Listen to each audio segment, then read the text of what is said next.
6 heures.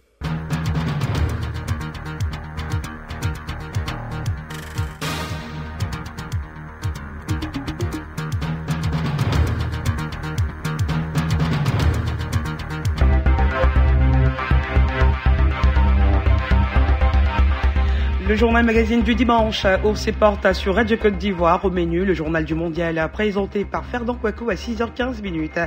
Puis, 5 minutes après, Nadège Kofi nous fera le point de l'actualité de cette semaine. Mais avant, l'actualité d'ici et d'ailleurs, avec Asta Sidibé, voici les titres.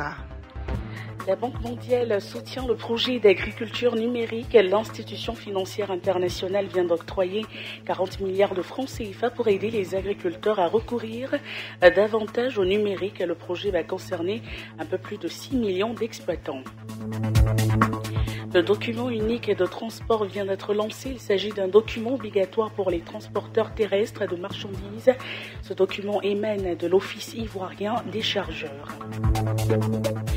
Et puis au Mali, la police disperse une manifestation d'opposants à Bamako. Il y a de nombreux blessés. Bonjour Astacie Dibé. Bonjour Rachel Logoy. La Banque mondiale accorde un crédit de 70 millions de dollars, soit environ 40 milliards à la Côte d'Ivoire. En effet, c'est pour aider les agriculteurs locaux à recourir davantage aux services numériques en vue d'améliorer leur productivité et leur accès au marché. Le prêt a été approuvé jeudi dernier par l'Association internationale de développement AID, le guichet du groupe de la Banque mondiale destiné aux pays les plus pauvres de la planète. Le fonds devrait permettre la réalisation de projets e-agriculture en Côte d'Ivoire au profit d'environ 6,1 millions de petits exploitants représentant près du quart de la population ivoirienne. Pour la Banque mondiale, ce projet permettra aux agriculteurs d'accéder rapidement à des informations clés pour leur activité, comme notamment les prix sur le marché des semences. L'agriculture, l'un des piliers de l'économie ivoirienne, assure 22% du produit intérieur brut et plus de 75% des exportations selon la Banque mondiale. Et puis direction l'intérieur du pays, où les soldats du 4e bataillon d'infanterie de Korogo pourront désormais manger à leur faim au sein de leur caserne et dans d'excellentes conditions d'hygiène. Le tout premier bâtiment cuisine construit par le ministère de la Défense a été inauguré par le Premier ministre Amadou Gon Coulibaly. Le Premier ministre était accompagné du ministre de la Défense et de hauts gradés de l'armée. La correspondance est de Siekwasi. C'est une imposante bâtisse coiffée d'une charpente métallique couleur bleu ciel. Elle est bâtie sur une superficie de 642 mètres carrés et comprend 3 compartiments, la cuisine, le restaurant et l'administration. À l'intérieur, de la vaisselle, des meubles, tous de dernière génération. Avec ce matériel, la nouvelle cuisine du 4e bataillon de Korogo pourra atteindre une capacité de 600 plats par jour. La réalisation de ce projet a été possible grâce à l'engagement du Premier ministre à transformer la volonté du président de la République en acte concret, celui d'améliorer les conditions de vie et de travail des soldats partout en Côte d'Ivoire. Le ministre de la Défense en a profité pour exprimer sa reconnaissance au gouvernement et inviter les soldats à un comportement républicain. Ahmed Bakayoko. On fait tout ça pour vous, mais en face, on veut qu'il y ait la discipline. Celui qui n'a pas envie d'être discipliné, nous avons la reconversion, les départs volontaires. Mais quand on accepte de rester dans l'armée, c'est la discipline. Nous serons intraitables sur les questions de discipline. À la fin de la visite et avant la rupture collective offerte aux musulmans et aux visiteurs, le Premier ministre Amadou Gon Coulibaly n'a pas pu masquer son admiration pour la qualité de l'infrastructure. On l'écoute. Je suis particulièrement impressionné par la qualité de ces travaux. Plus les soldats sont mis dans de bonnes conditions de travail, plus ils sont prêts à donner pour la République. L'armée républicaine à laquelle nous aspirons tous, nous sommes en train de la sentir. Et je suis très heureux donc pour le pays et pour la République. Notons que 10 bâtiments de ce genre seront inaugurés dans les prochains mois dans d'autres casernes du pays. C'est Kwasi, Korogo, Radio Côte d'Ivoire. Le gouvernement soutient la communauté musulmane en ce mois de Ramadan. En effet, 7 tonnes de riz, 2000 litres d'huile et une tonne de pâte alimentaire d'une valeur totale d'environ 15 millions de francs CFA. C'est le geste de solidarité et de partage du gouvernement à 74 structures et personnes physiques de la communauté musulmane dans ce mois de Ramadan. Ce don a été fait à la Grande Mosquée du Plateau par le ministère en charge de la solidarité. À travers cette action, le gouvernement veut aider les plus démunis à vivre une période de jeûne paisible. À l'instar de Sibiri Coulibaly, directeur exécutif de la fondation Djigui, les membres de la communauté musulmane traduisent leur reconnaissance à l'État ivoirien et promettent faire bon usage de ce don. Nous sommes bénéficiaires du don du ministère de la Femme. Ce don est un soulagement pour notre organisation actuelle parce que nous avons identifié des orphelins et des familles vulnérables à qui ce don va profiter durant ce mois du Ramadan et ça va nous permettre en tout cas de les soulager. Donc on voudrait, au nom de tous les bénéficiaires, leur dire merci pour ce geste envers notre organisation. Mais également merci pour la solidarité partagée dans ce mois, la joie qu'elle va apporter à ses enfants et à ses familles vulnérables. Soumaro Fadiga Aminata, directrice exécutive centrale de l'ONG Al-Mouassat. Nous sommes très ravis des dons que nous venons de recevoir du ministère de la Solidarité. Les malades hospitalisés démunis que nous prenons en charge quotidiennement seront très contents. Ça va leur permettre de passer le reste du Ramadan dans de bonnes conditions.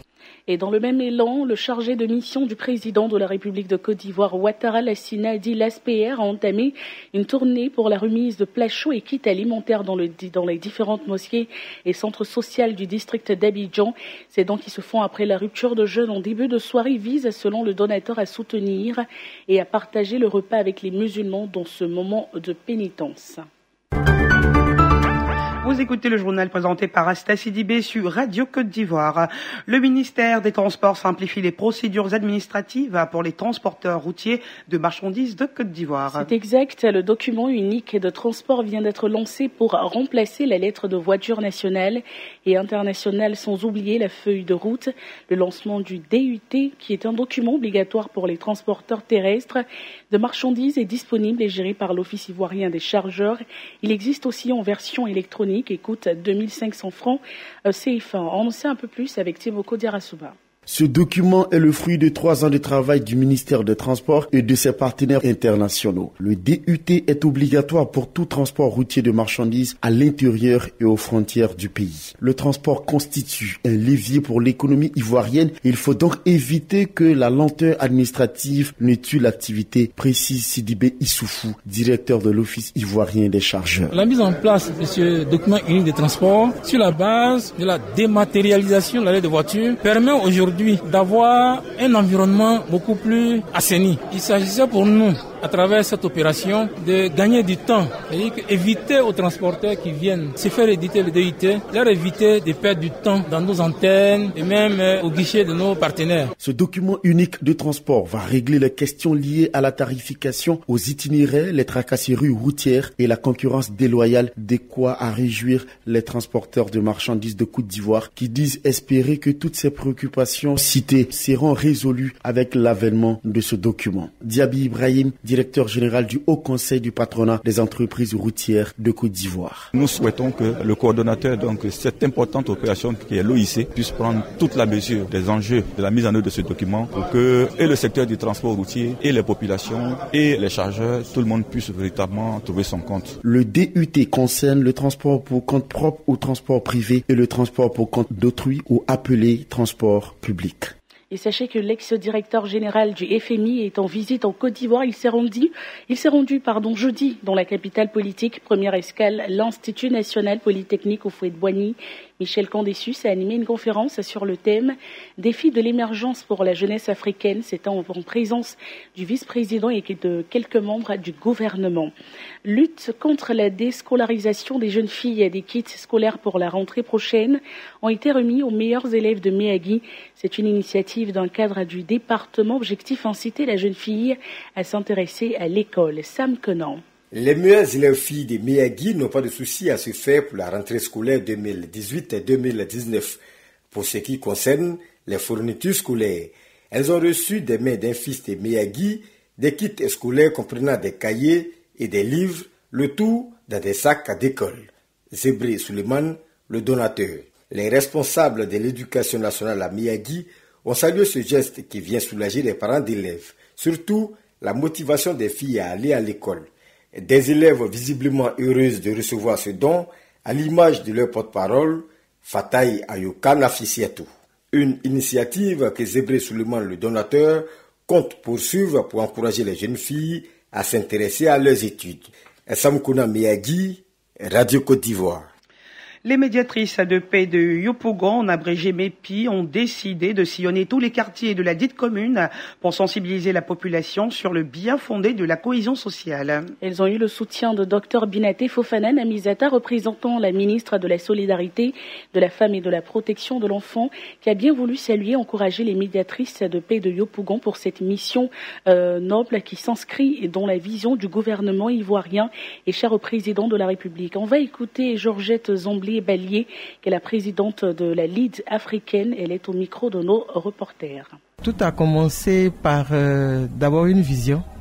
Nous rêvons d'une Côte d'Ivoire où la paix règne, où la cohésion sociale règne, mais surtout où les femmes sont impliquées dans la construction de la paix, dans la prévention des conflits et qui sont impliquées de façon globale dans la cohésion sociale.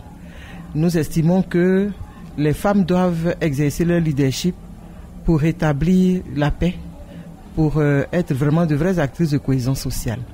Pour les informer du projet et les sensibiliser à ce projet, nous avons ensuite mené des campagnes de terrain de sensibilisation des communautés et nous avons formé les autorités sur les droits de la femme, sur la prévention de conflits, sur les techniques et en plus nous avons formé sur l'importance de la participation des femmes au processus de paix. L'Alliance du vaccin et une maison de téléphonie mobile aide le ministère de la Santé à réussir la politique de vaccination des enfants dans le pays. Un accord a été signé dans ce sens entre le département ministériel et les deux structures en question. L'accord prévoit que la maison de téléphonie et Gavi s'engage à sensibiliser les parents sur la nécessité à vacciner leurs enfants.